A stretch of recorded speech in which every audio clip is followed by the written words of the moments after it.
Salam, salam sejahtera buat Bapak dosen dan teman-teman sekalian. Di sini memperkenalkan diri, nama saya Wending Paul dari Bodi Informatika.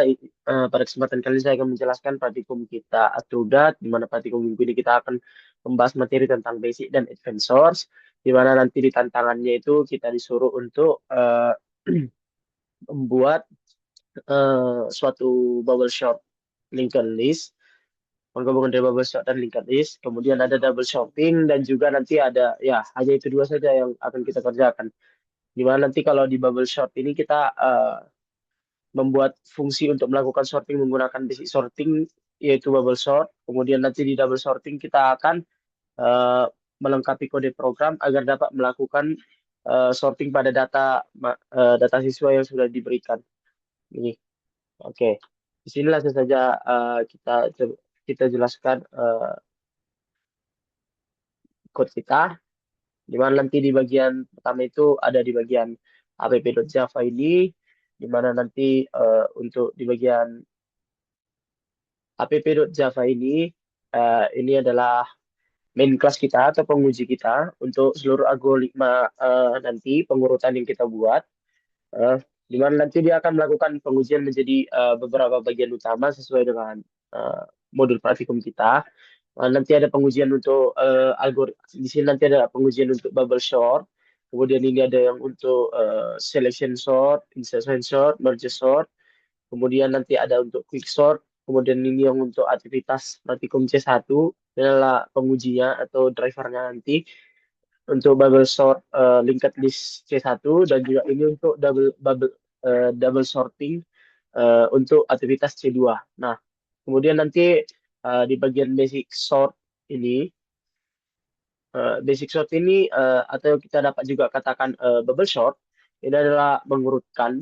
Dapat kita kenapa dikatakan bubble kan dia seperti menggelembung, artinya algoritma ini membandingkan dua elemen yang bersebelahan dan menukar jika posisinya itu salah.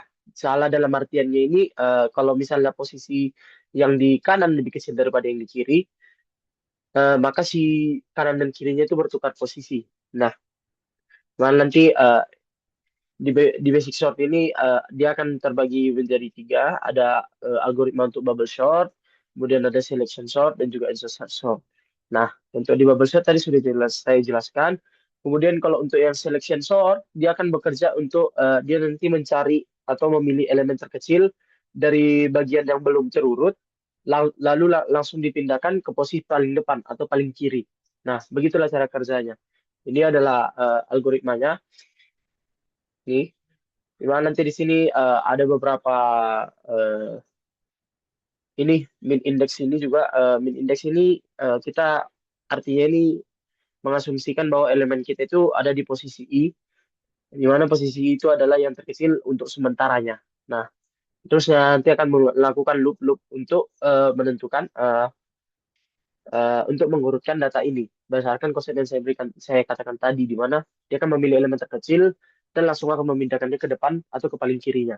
Nah, kemudian untuk yang insertion sort ini bisa kita katakan seperti menyisipkan, di mana nanti algoritma ini bisa bekerja, dia dia akan mengambil satu elemen dari bagian yang belum terurut ya dari list yang belum terurut, kemudian dia akan menyisipkan posisinya ke bagian yang tepat di bagian yang sudah terurut atau di bagian yang sisi kirinya nantinya.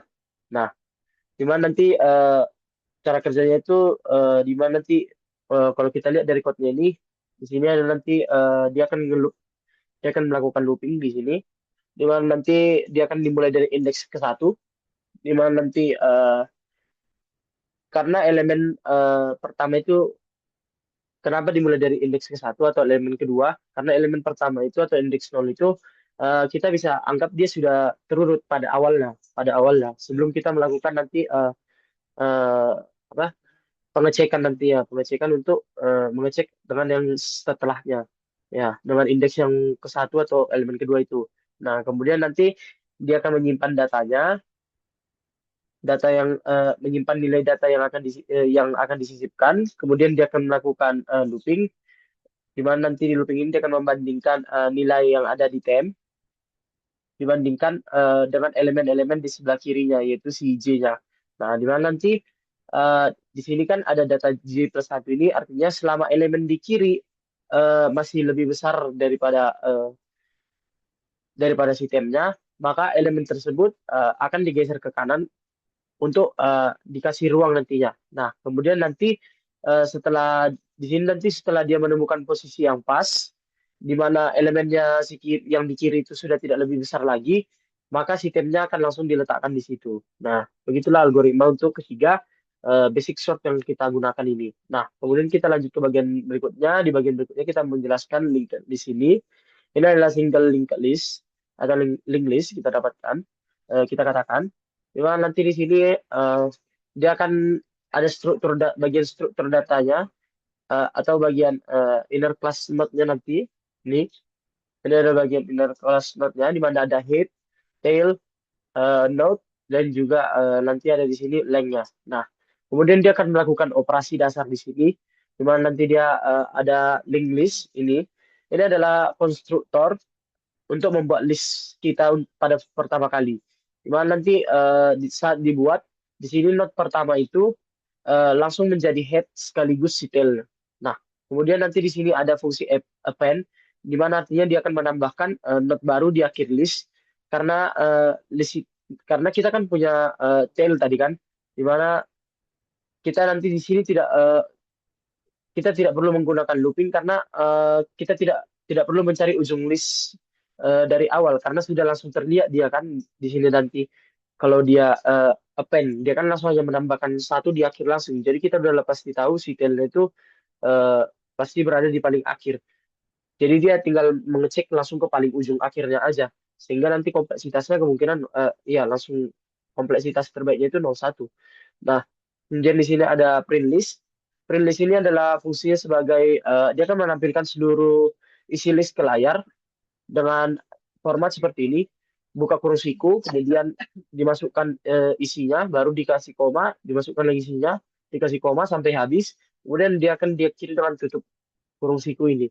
Nah, kemudian ini adalah logika bubble sort untuk C1-nya, di mana kita di sini kan akan membandingkan nilai node yang berdekatan dan akan menukar value-nya menggunakan bubble sort nanti di sini. Nah, berarti ini algoritma bubble sort seperti yang saya katakan tadi, di mana nanti di sini dia akan cek kondisi jika listnya kosong atau hanya punya satu data, dia lebih kecil atau punya satu data, dia programnya itu langsung berhenti atau return karena tidak lagi data yang perlu diurutkan. Kemudian dia kalau dia start until ini sebagai pembatasnya, di mana nanti dalam bubble sort setiap satu putaran penuh maka angka terbesar akan menggelembung atau mengapung ke posisi paling benar atau di ujung kanannya.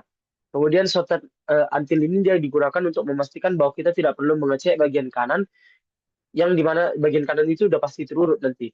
Nah, kemudian di sini ada loop luarnya. Di loop luar ini dia akan terus berjalan sampai si sorted until itu mencapai bagian paling depan si listnya atau bagian si current-nya, si head-nya.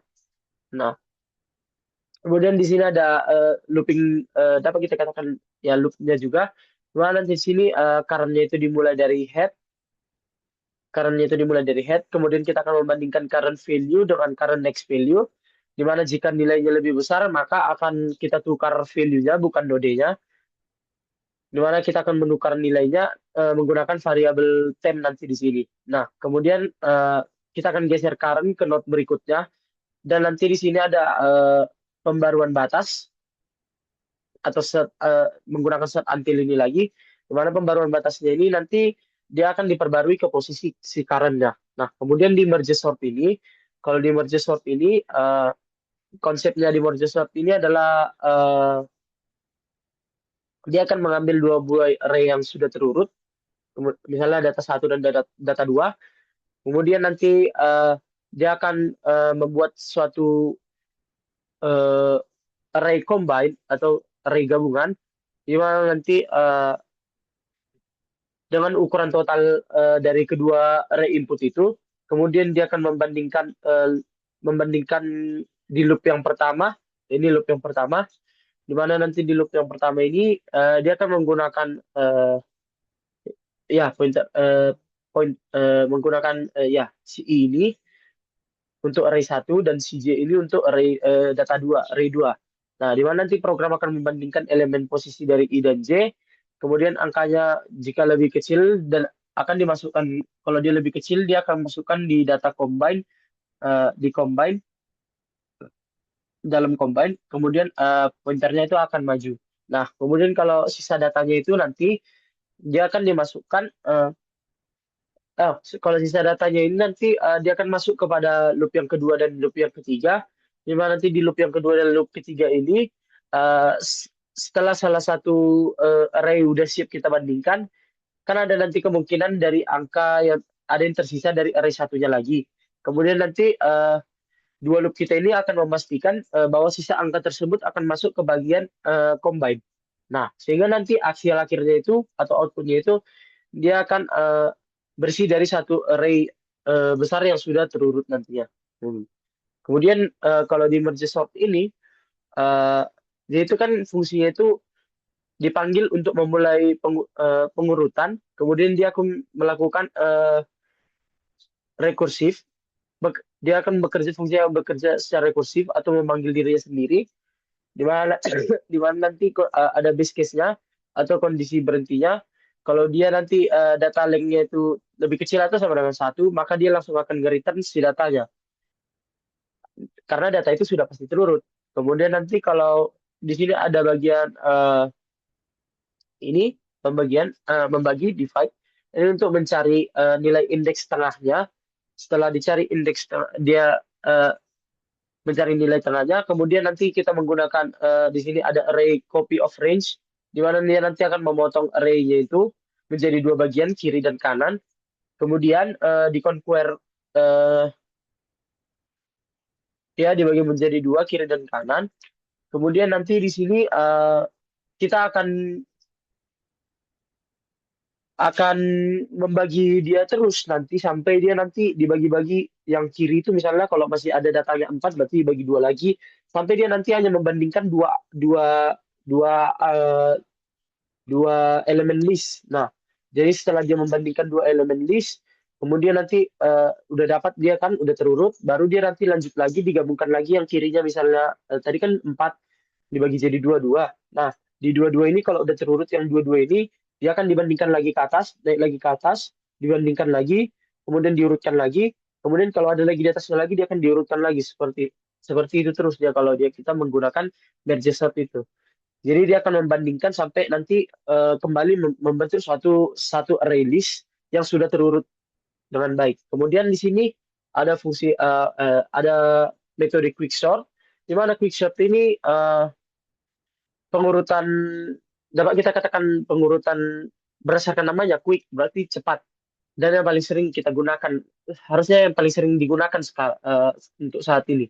Dimana nanti di sini dia prinsipnya itu ada divide dan conquer, dibagi dan ya dibagi dan ditaklukkan. Nah, kemudian nanti kita akan memakai kayak pivot. Pivot itu kayak titik acuannya.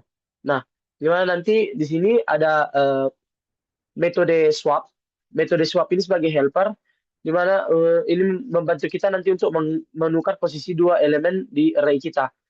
Nah, kemudian nanti di bagian pivot ini adalah inti algoritma kita, di mana nanti tugasnya ini adalah menyusun ulang array kita berdasarkan nilai pivotnya, di mana nanti pivot ini dalam kode, pivot yang dipilih adalah elemen pertama atau pivot indeksnya, kemudian ada swap index yang digunakan sebagai penanda atau posisi terakhir, di mana kalau angka di mana angka yang lebih kecil itu lebih kecil lebih kecil daripada pivot yang kita temukan. Gimana cara kerjanya ini? Kalau pivot ini nanti dia melakukan loop, kemudian nanti setiap menemukan dia angka yang lebih kecil dari pivot, maka dia akan melakukan swap index. Swap indeksnya ini akan bergeser ke kanan, lalu angka tersebut akan dipisah, ditukar ke posisi si swap indeksnya. Kemudian setelah loopnya selesai, pivot akan ditukar kembali ke posisi swap indeksnya. Nah, di mana nanti hasilnya nanti pivot ini sudah berada di posisi yang pas atau benar, di mana nanti semua angka di sebelah kirinya lebih kecil daripada pivot, dan semua angka yang di sebelah kanannya adalah yang lebih besar daripada si pivot.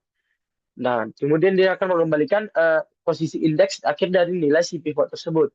Nah, di sini ada quickshot helper, di mana quickshot helper ini berfungsi sebagai dia melakukan rekursif atau ya rekursif, di mana nanti ini sebagai helper kita aja untuk melakukan proses rekursif quickshot kita. Nah, kemudian kita lanjut ke bagian student.java ini.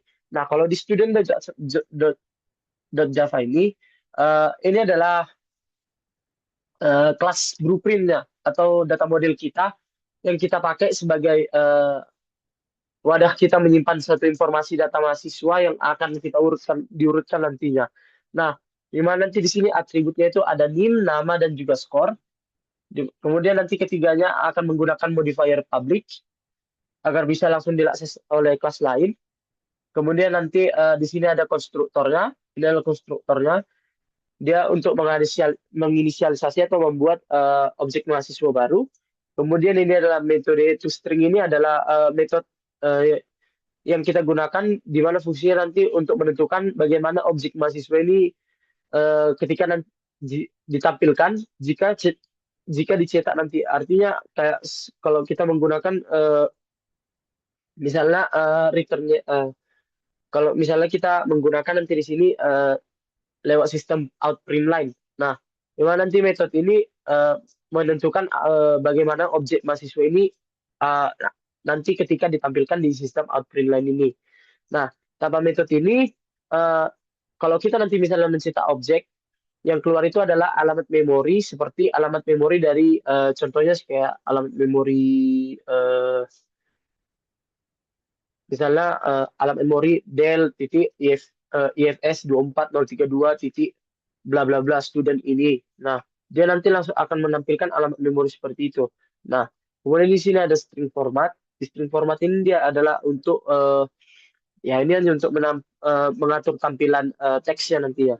Nah, kemudian di sini ada fungsi student, ada bagian student helper.java, di mana student helper.java ini adalah sebagai kelas pembantu yang berfungsi untuk mengolah data array kita dari objek student, di mana nanti di sini adalah ini adalah nanti untuk bagian inti dari tantangan yang double sorting di aktivitas praktikum kita, di mana nanti metodenya ini dia akan menggunakan print students ini, di mana metode ini dia akan menelusuri setiap objek kita, objek student di dalam array, dan akan mencetaknya nantinya, di mana nanti di sini dia akan mencetak ketika dia dipanggil, dia akan langsung menjalankan metode toString yang sudah kita definisikan di kelas student study. Nah, kemudian di bagian ini adalah metode sort yang kita gunakan. Ini metode sort ini adalah yang kita gunakan menggunakan algoritma insert search sort untuk mengurutkan objek kita, di mana nanti ia akan mengambil satu mahasiswa K, kemudian akan membandingkannya dengan siswa-siswa di sebelah kirinya.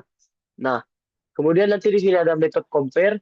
Di metode compare ini adalah bagian krusial karena dia nanti akan menangani ada beberapa kriteria, di mana kriteria yang pertama yang ditanganinya itu untuk compare dari skor. Kemudian dia akan mengcompare nama, dan yang terakhir itu dia akan mengcompare NIM nantinya. Nah, di sini akan coba kita langsung jalankan programnya. Di sini tadi saya sudah coba untuk kita coba jalankan programnya. Nih, kemudian ini coba. Nah, di sini dapat terlihat bahwa program kita ini sudah berjalan dengan baik. Dimana kalau bubble short ini dia before dan afternya sudah tepat pengurutannya. Begitu juga dengan selection dan insertion, tidak ada kesalahan. Kemudian merge juga, dia dibagi dua datanya, kemudian diurutkan, tidak ada yang salah. Kemudian bagian quickshot juga tidak ada yang salah. Bubbles untuk tantangan kita juga sudah berhasil dengan baik. Dan untuk bagian double sorting berdasarkan data di app kita, berarti di bagian ini dia sudah di compare tadi berdasarkan yang pertama tadi kan dia di compare ada tiga pengcomparaan nanti, mengcompare berdasarkan skor pertama, kemudian kalau skornya sama dia akan dikomparekan berdasarkan namanya, Kemudian kalau namanya ini juga masih sama, dia akan di-compare berdasarkan NIM-nya. Nah, berarti dengan demikian program kita ini sudah berjalan dengan lancar. Mungkin sekian yang bisa saya sampaikan. Sekian dan terima